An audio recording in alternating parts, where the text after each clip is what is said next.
शांताकारं भुजंगशयनं पद्मनाभं सुरेशं विश्वाधारं गगनसदृशं मेघवर्णं शुभांगं लक्ष्मीकान्तं कमलनयनं योगिभिध्यानगम्यं वंदे विष्णु भवभयहरं सर्वलोकैकनाथं। मंगलम भगवान विष्णु मंगलम गरुड़ध्वज मंगलम पुंडरीकाक्ष मंगलाय तनोहरि। ओम नमो भगवते वासुदेवाय। आज का दिन आप सभी के लिए मंगलमय हो। आज पौष महीने का 5वां दिन है। आज मैं आपके लिए पौष मास कथा का 5वां अध्याय लेकर आया हूं। तो आइए सुनते हैं पौष मास की कथा का 5वां अध्याय।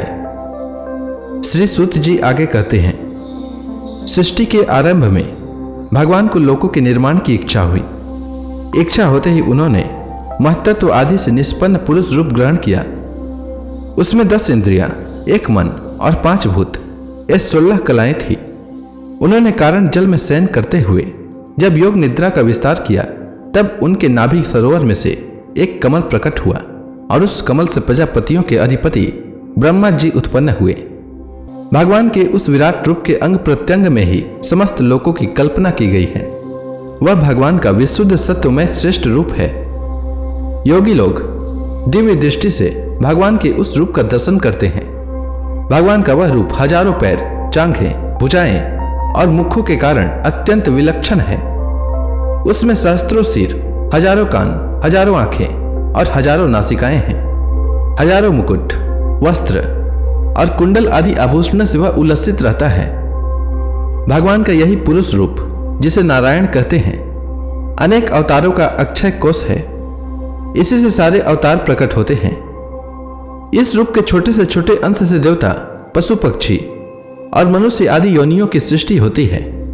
उन्हीं प्रभु ने पहले कुमार सर्ग में सनक, सनंदन, सनातन और सनत कुमार, इन 4 ब्राह्मणों के रूप में अवतार ग्रहण करके अत्यंत कठिन अखंड ब्रह्मचर्य का पालन किया। दूसरी बार इस संसार के कल्याण के लिए समस्त यज्ञों के स्वामी उन भगवान ने ही रसातल में गई हुई पृथ्वी को निकाल लाने के विचार से शुकर रूप ग्रहण किया। ऋषियों की सृष्टि में उन्होंने देवर्षि नारद के रूप में तीसरा अवतार ग्रहण किया और शाश्वत तंत्र का उपदेश किया। उसमें कर्मों के द्वारा किस प्रकार कर्म बंधन से मुक्ति मिलती है, इसका वर्णन है। धर्म पत्नी मूर्ति के गर्भ से उन्होंने नर नारायण के रूप में चौथा अवतार ग्रहण किया। इस अवतार में उन्होंने ऋषि बनकर मन और इंद्रियों का सर्वथा संयम करके बड़ी कठिन तपस्या की। 5वें अवतार में वे सिद्धों के स्वामी कपिल के रूप में प्रकट हुए और तत्वों का निर्णय करने वाले सांख्य शास्त्र का, जो समय के फेर से लुप्त हो गया था, आसुरी नामक ब्राह्मण को उपदेश किया। अनसुया के वर मांगने पर 6ठे अवतार में वे अत्रि के संतान दत्तात्रेय हुए। इस अवतार में उन्होंने अलर्क एवं प्रहलाद आदि को ब्रह्म ज्ञान का उपदेश किया। 7वीं पर रुचि प्रजापति की आकुति नामक पत्नी से यज्ञ के रूप में उन्होंने अवतार ग्रहण किया और अपने पुत्र याम आदि देवताओं के साथ स्वयंभू मनवंतर की रक्षा की। राजा नाभि की पत्नी मेरु देवी के गर्भ से ऋषभ देव के रूप में भगवान ने 8वां अवतार ग्रहण किया। इस रूप में उन्होंने परमहंसों का वह मार्ग दिखाया जो सभी आश्रमियों के लिए वंदनीय है। ऋषियों की प्रार्थना से वे 9वीं बार राजा पृथु के रूप में अवतीर्ण हुए। सौनक आदि ऋषियों, इस अवतार में उन्होंने पृथ्वी से समस्त औषधियों का दोहन किया था। इससे यह अवतार सबके लिए बड़ा ही कल्याणकारी हुआ।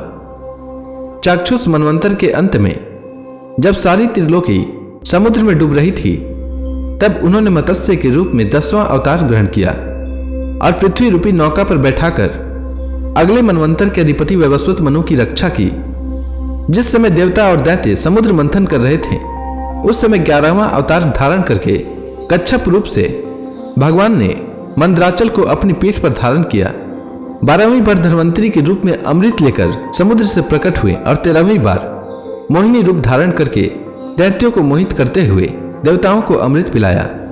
14वें अवतार में उन्होंने नरसिंह रूप धारण किया और अत्यंत बलवान दैत्यराज हिरण्यकशिपु की छाती अपने नखों से अनायास फाड़ डाली। 15वीं बार वामन का रूप धारण करके भगवान दैत्यराज बलि के यज्ञ में गए और उनसे 3 पग भूमि मांगी। 16वें परशुराम अवतार में जब उन्होंने देखा कि राजा लोग ब्राह्मणों के द्रोही हो गए हैं, तब क्रोधित होकर उन्होंने पृथ्वी को 21 बार क्षत्रियों से शून्य कर दिया। इसके बाद 17वें अवतार में सत्यवती के गर्भ से पराशर जी के द्वारा वे व्यास के रूप में अवतीर्ण हुए। उस समय लोगों की समझ और धारणा शक्ति कम देखकर आपने वेद रूप वृक्ष की कई शाखाएं बना दी। 18वीं बार देवताओं का कार्य संपन्न करने की इच्छा से उन्होंने राजा के रूप में रामावतार ग्रहण किया और सेतु बंधन, रावण वध आदि वीरतापूर्ण बहुत सी लीलाएं की। 19वें और 20वें अवतार में उन्होंने यदुवंश में बलराम और श्री कृष्ण के नाम से प्रकट होकर पृथ्वी का भार उतारा। उसके बाद कलयुग आ जाने पर मगध देश में देवताओं के द्वेषी दैत्यों को मोहित करने के लिए अंजन के पुत्र रूप में आपका बुद्धावतार होगा। इसके भी बहुत पीछे जब कलयुग का अंत समीप होगा और राजा लोग प्रायः लुटेरे हो जाएंगे, तब जगत के रक्षक भगवान विष्णु यश नामक ब्राह्मण के घर कल के रूप में अवतीर्ण होंगे। शौनक आदि ऋषियों, जैसे अगाध सरोवर से हजारों छोटे छोटे नाले निकलते हैं, वैसे ही सत्य निधि भगवान श्री हरि के असंख्य अवतार हुआ करते हैं। ऋषि मनु, देवता, प्रजापति, मनुपुत्र और जितने भी महान शक्तिशाली हैं, वे सब के सब भगवान के ही अंश हैं।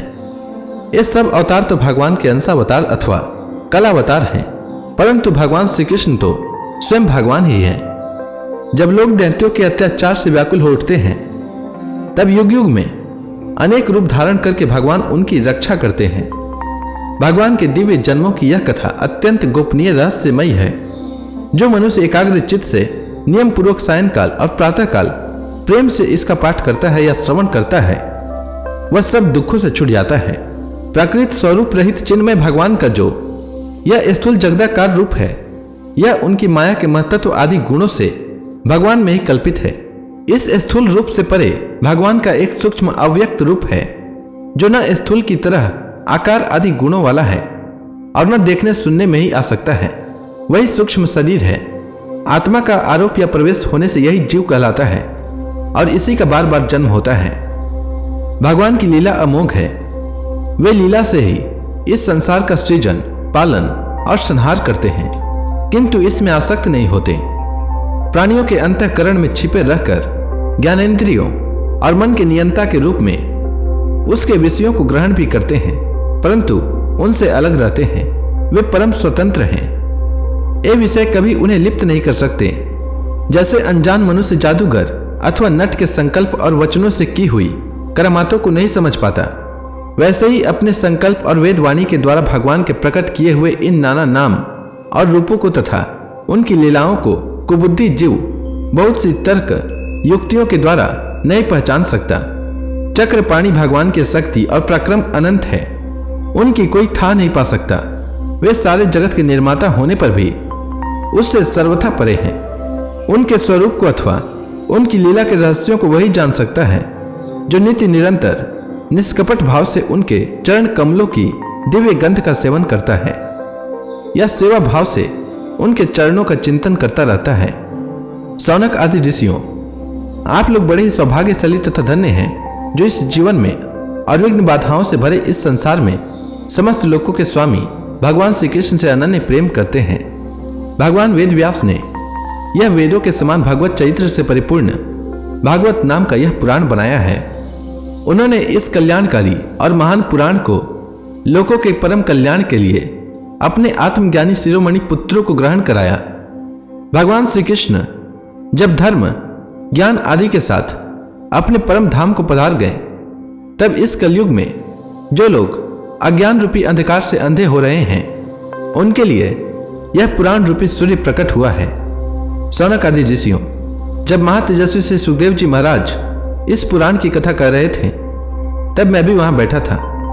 वहीं मैंने उनकी कृपापूर्ण अनुमति से इसका अध्ययन किया। मेरा जैसा अध्ययन है और मेरी बुद्धि ने जितना जिस प्रकार इसको ग्रहण किया है, उसी के अनुसार इसे मैं आप लोगों को सुनाऊंगा। तो इसी के साथ आज के इस अध्याय को यहीं पर विराम देते हैं। इसके आगे की कथा मैं कल के अध्याय में सुनाऊंगा।